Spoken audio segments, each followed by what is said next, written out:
Ma formation est terminée. Qu'est-ce que j'ai fait? Je te raconte ça maintenant.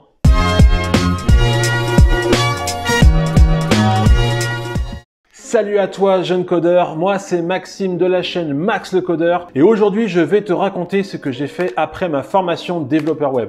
Dans la dernière vidéo, je t'avais partagé comment j'avais vécu mes 3 mois de formation, mais il y a eu un après et je peux te dire que le game commence à partir du moment où tu nages seul dans le grand bain. Quand je dis seul, c'est que tu n'as plus aucun prof pour t'aider et tu n'as plus tes collègues. C'était une situation assez particulière à vivre puisque quand tu étais perdu, tu avais l'habitude d'appuyer sur le bouton Help et que quelqu'un vienne t'aider. Et là, c'est fini.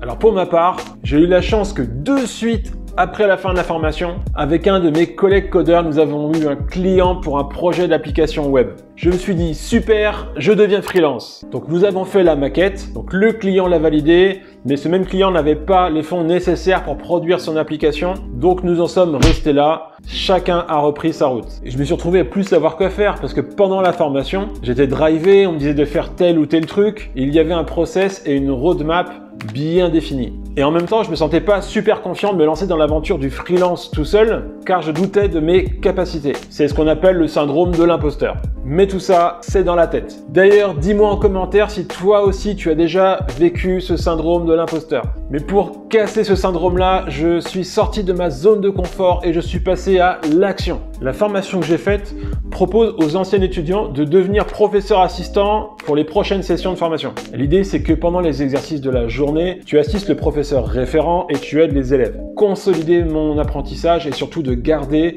le nez dans le code. J'ai donc été présent sur la formation qui a suivi la mienne afin d'aider les étudiants. Ça a été une expérience super riche parce que tu es livré à toi-même. Les étudiants sont aussi perdus que toi tu l'étais à tes débuts, mais même toi tu es encore un peu perdu parce qu'il faut te rappeler de tous les concepts que tu as pu voir. Et il y en a tellement que tout se rappeler par cœur, c'est impossible. Donc oublie l'ego d'être un prof parce que tu vas te casser la tête avec eux et tu vas chercher les solutions sur internet avec eux.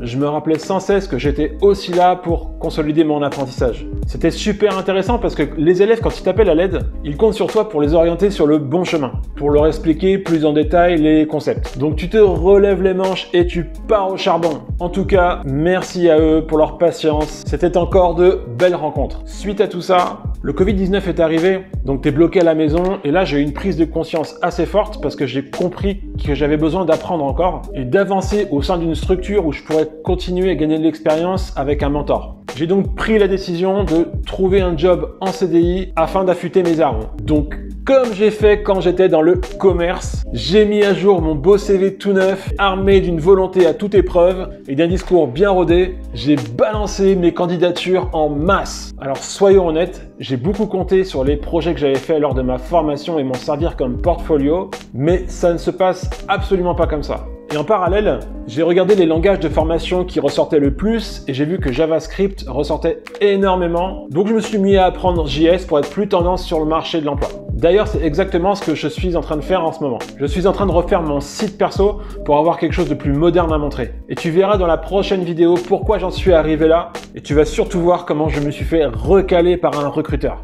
Bref, on repart avec un nouveau langage qu'est JavaScript. On réapprend à parler comme un bébé, mais un bébé s'agrandit et ensemble, on va le faire. Je te remercie d'avoir regardé cette vidéo et je vous remercie encore 1000 fois pour votre soutien. Tu connais la suite, on like, on s'abonne et moi je te dis à très bientôt sur la chaîne de Max le Codeur.